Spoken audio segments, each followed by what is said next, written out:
Hello and welcome to Ahval Podcasts, the home of objective, up-to-date and independent reporting on Turkey. Don't forget to follow our reports through social media, on ahvalnews.com or through our mobile app. Let's get started. Hello and welcome to Talking Turkey. I'm your host, Ahval editor David Lepeska, and with me today is Michel Cousins, editor-in-chief of online news outlet the Libya Herald. Thanks for joining us, Michel. Hi. We are talking on Thursday, January 2nd, about 90 minutes after Turkey's parliament approved President Erdogan's request to send troops to support the Tripoli-based government of national accord in Libya. A Washington Post editorial on Sunday argued that Turkey's military involvement in Libya could touch off another major multinational conflict, spark a new wave of refugees to Europe, and spur the growth of Libya's Islamic State affiliate. In your view, will Turkey's decision significantly expand the scope and length of this conflict? Yes, I think in a single word, yes, because Turkey is by Turkey becoming involved, we're converting what was basically a proxy war where other parties outside Libya have been using parties inside Libya to continue their rivalry, so to speak.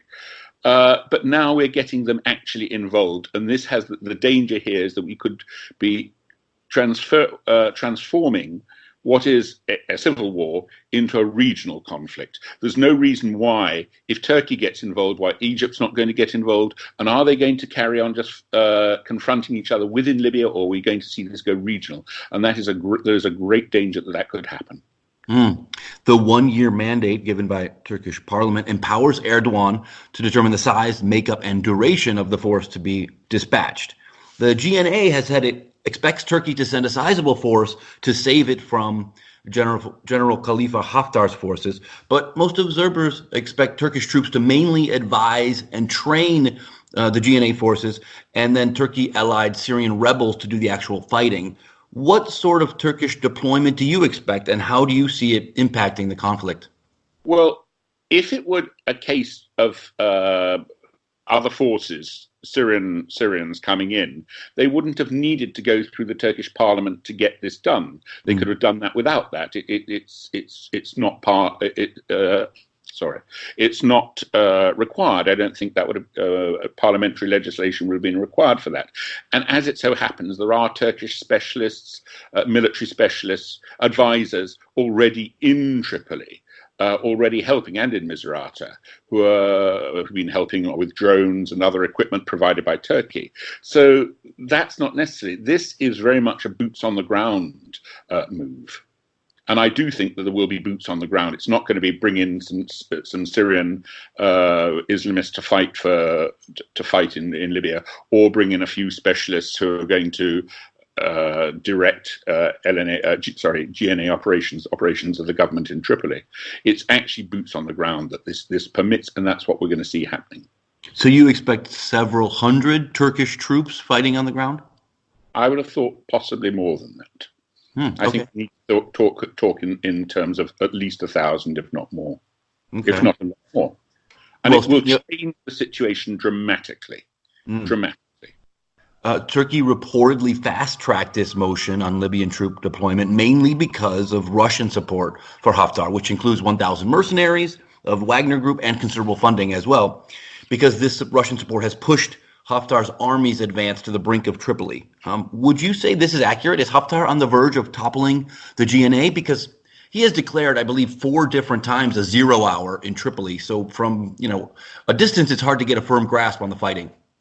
Yeah, it is. I think 4 times he's declared 0 hour. The forces of the LNA have moved forward. That's definitely so. From their positions in South Tripoli, but it's still very much based in South Tripoli.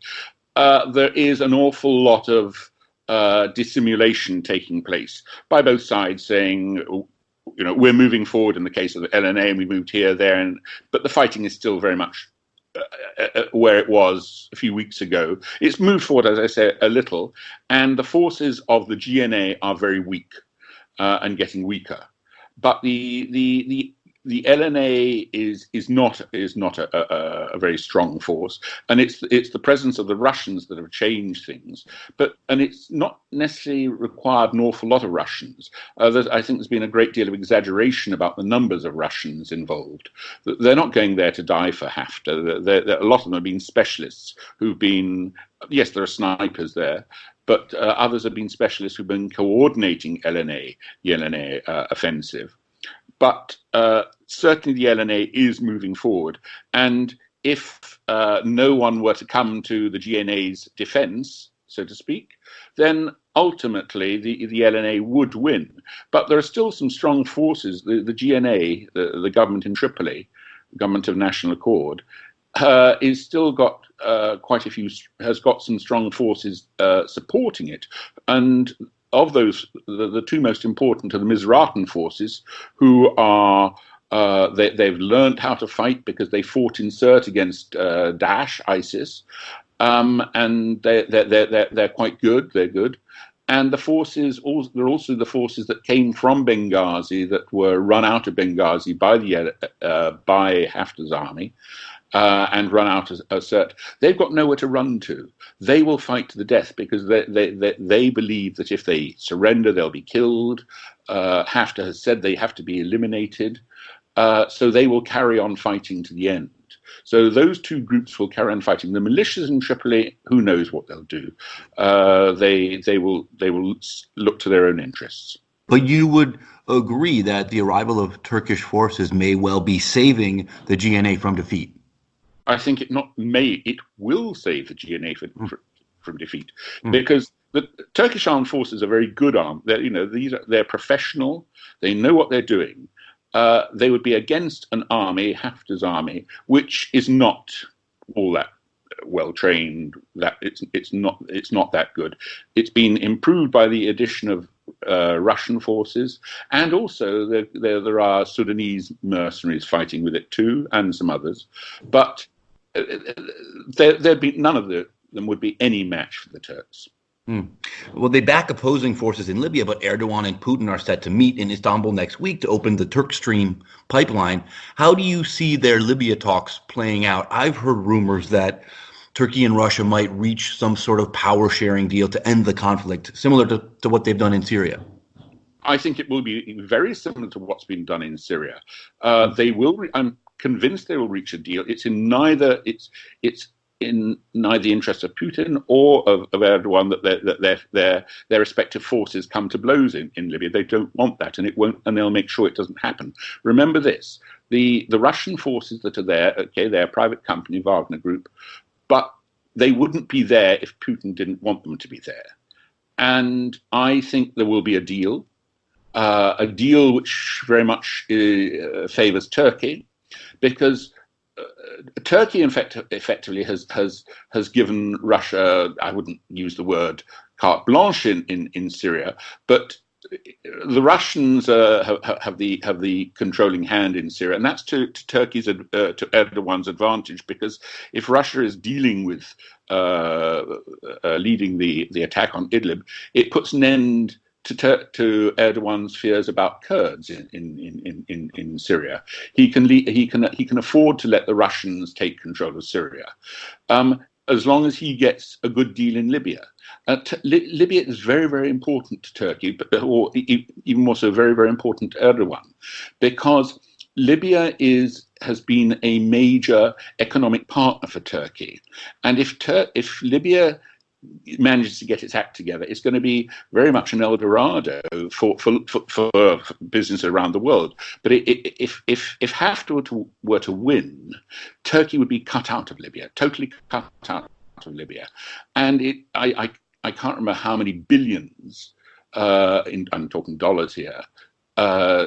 Libya owes Turkey, but there's an awful lot. But if the economy starts to get going, it's going to be a complete gold mine for companies going in to rebuild the country, rebuild the infrastructure, loads and loads of projects.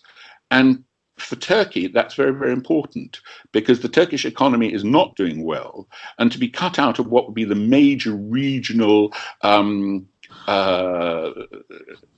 construction field, let's put it that, Libya call it that. To be cut out of that would be disastrous for Turkey. Right. Turkey's involvement in Libya is known to be in part commercial, securing billions of dollars worth of construction contracts, but it is also said to be partially ideological in support of various Islamist groups, including groups linked to the Muslim Brotherhood. Could you give us some idea of the presence of Islamist groups, particularly Brotherhood-linked groups, within the GNA and GNA forces? The Brotherhood is important politically. I think it would be wrong to concentrate on groups or militias and say that militia is Muslim Brotherhood or that one is not. Most of the groups that have an Islamist colouring to them are more Salafist, and that's because you can, with the being Salafist, you can be nationalist, you can be pro-Libyan, whereas Muslim Brotherhood color gives the impression that it has this idea of being a pan Muslim Ummah group that has a bigger vision than Libya, and the Muslim Brotherhood is not particularly popular in Libya, and particularly with young people. They don't like it. They see it as an outside ideology, effectively an Egyptian ideology, and they don't like it. But Salafism, that's different. So a lot of the groups that are fighting in Tripoli, but even with Haftar as well, their ideology is very much Salafist, which is we go with the people in power. But there are the Muslim Brotherhood politically has clout within the GNA, but I wouldn't concentrate too much on Muslim Brotherhood MB militias. I think that's overstating the case. What about the involvement of Libya's neighbors? Erdogan made a surprise visit to Tunisia last week, and next week the Turkish Navy plans to dispatch 2 frigates to Algeria to perform coordinated exercise and begin training Algerian naval forces. Turkish media has reported that Algeria and Tunisia will soon join Turkey in backing the GNA, which Tunisia's government has denied. The Arab League has also come out against Turkey's involvement in Libya. Do you see Tunisia and Algeria siding with Turkey?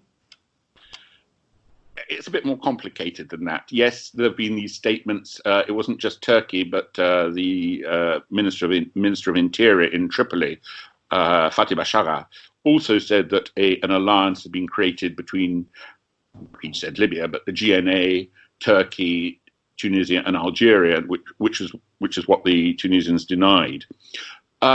Tunisia. Well, no. Let's go back a step. That visit by Erdogan to Tunis was a surprise visit. It wasn't. We didn't know anything about it beforehand. It was a bit of a surprise. But I saw that very much not in the light of Erdogan's reaching out his neo-Ottomanism and looking to draw Tunisia into his new alliances. And yes, the new president of Tunisia is sympathetic. I'm not saying he is MB. He's not, but he is sympathetic to that Islamist, also Arab nationalist tradition. But there isn't a new government. The government denied it. And remember, there isn't a new government as yet in Tunisia. There's a caretaker government, which is the old government. And the president in Tunisia does not have a great deal of power. He's not a president even like Macron, or certainly not like Trump in that capacity, or Putin.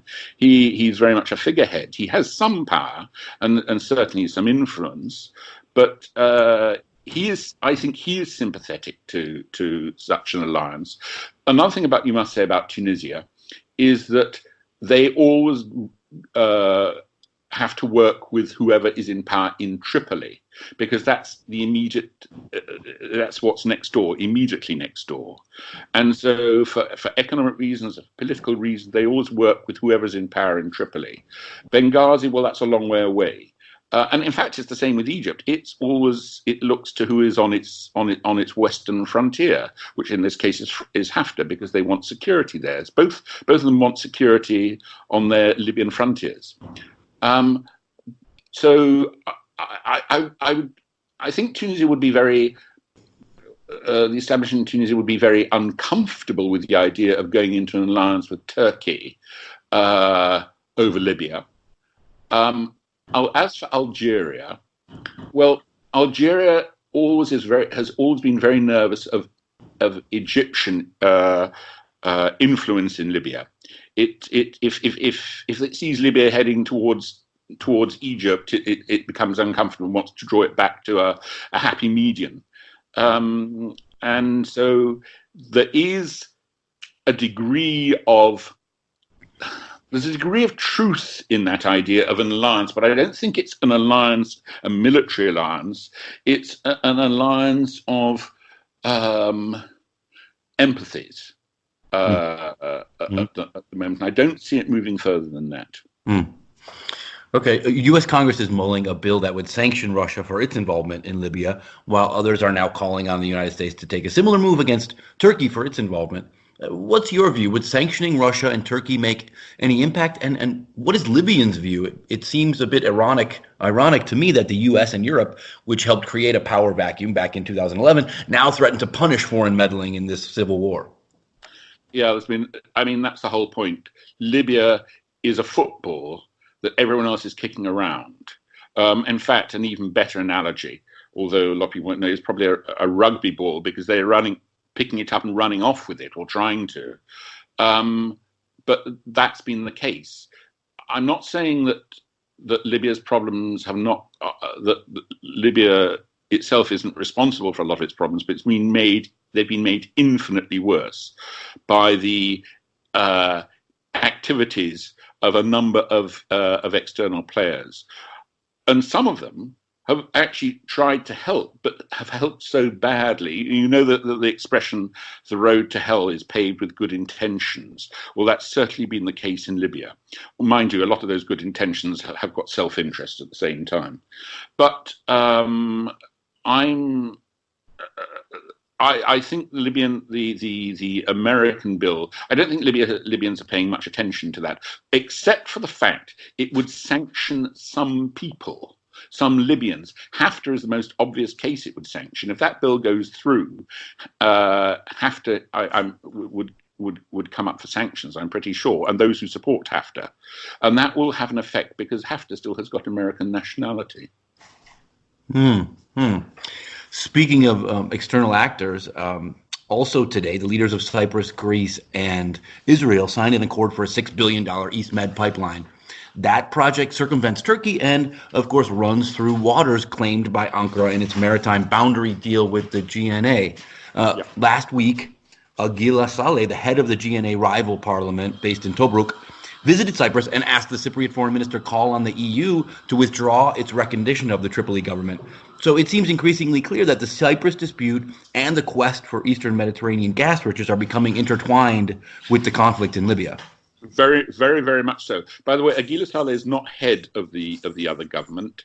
Abdullah Timni is the head. Right. Agila Saleh is president of the House of Representatives, the Parliament, which has, as far as it's concerned, has got nominated, in its view, Abdullah Timni, who's based partly in Beida and sometimes in Benghazi, is the head of the other government.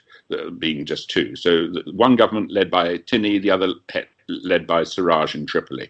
Anyway, as you said, he's very much opposed to the Turkish GNA maritime boundaries agreement. It causes problems for the Israelis, the Cypriots, and the Greeks. What is, I think, important in this is the way that Greece has now been drawn into this conflict, and it is now very, very become quite close to Haftar, to the Tini government in Benghazi, stroke Beida, and to the House of Representatives. There effectively in the east there's a triune, a threefold authority that the army, the parliament, and the government in Beida and also in Benghazi, Beida and Benghazi. Greece has been drawn into this, and we've seen the eastern central central bank of Libya, the eastern version of it. The head of it has been to Athens. Aguilar Saleh, that president of the House of Representatives of the Libyan Parliament, has been to Athens, despite the fact that he's under EU sanctions and subject to a ban, but he went. And there is this. Greece is just as Turkey is getting close to one side. Greece is now getting very close to the other side, and Greece has effectively de-recognized or withdrawn its recognition of the GNA, despite the fact that GNA is said, as far as the United Nations goes, is the government of Libya. So Greece has, and also so says the EU. So Greece has parted company with that. And so we're seeing the Greek-Turkish rivalry also play out in Libya. We've got so many international rivalries playing out: the rivalry between Turkey and Egypt, the rivalry between Qatar and the Emirates, Qatar and Saudi Arabia, Greece and Turkey, and also the United States and Russia. There are all these different Turkey and Russia as well. Sorry? Turkey and Russia as well. Turkey and Russia. Well, Turkey and Russia is a very it's interesting because I think they're moving towards an alliance. I'm pretty sure that I think it's the 8th of January when Putin goes to Turkey, yes, that we will see as a result of that a new alliance emerge between Turkey and Russia. And I think, if you look at this from Russia's point of view, getting Turkey as an ally, Turkey, a member of NATO, as an ally, is worth far more than Libya. You know, to see NATO weakened by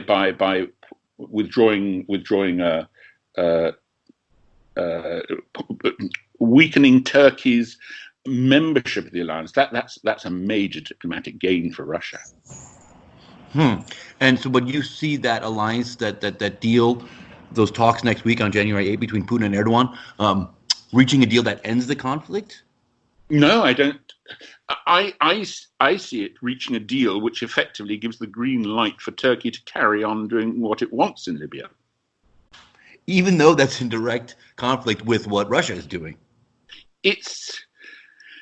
Yes, but just as Turkey intervened in Syria and then effectively reduced its input, I think you'll see the same happening with Russia.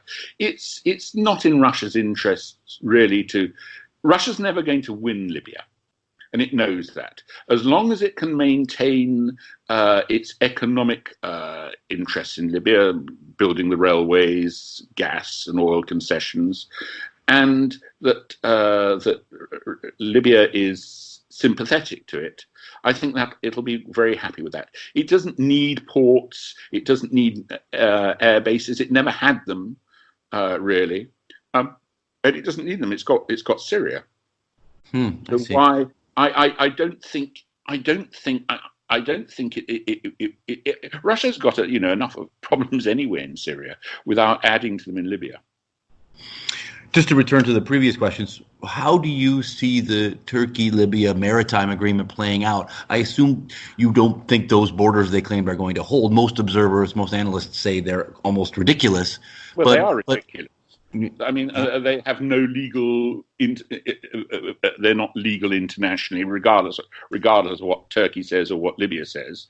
Any more than Libya can claim territorial waters around Italy, or Turkey can claim waters off Syria or Israel or Lebanon or whatever. You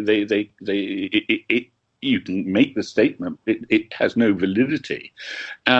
But does it begin to reshape the conversation, I guess, is what I'm wondering. To what extent does it influence the conversation? Oh, it does. It does. It very much does so. Because Turkey and Libya are making claims that everyone else rejects. That everyone else says these have no validity. Now, it's one thing to make claims, but what happens if you try and enforce those claims? So, in the case of the pipeline, you actually send in boats to stop if a pipeline getting laid, to stop it getting laid. That's when we're in trouble, when the trouble starts. Okay, Michel Cousins of Libya Herald, thank you so much for your time and insight. Okay, thank you. Thank you.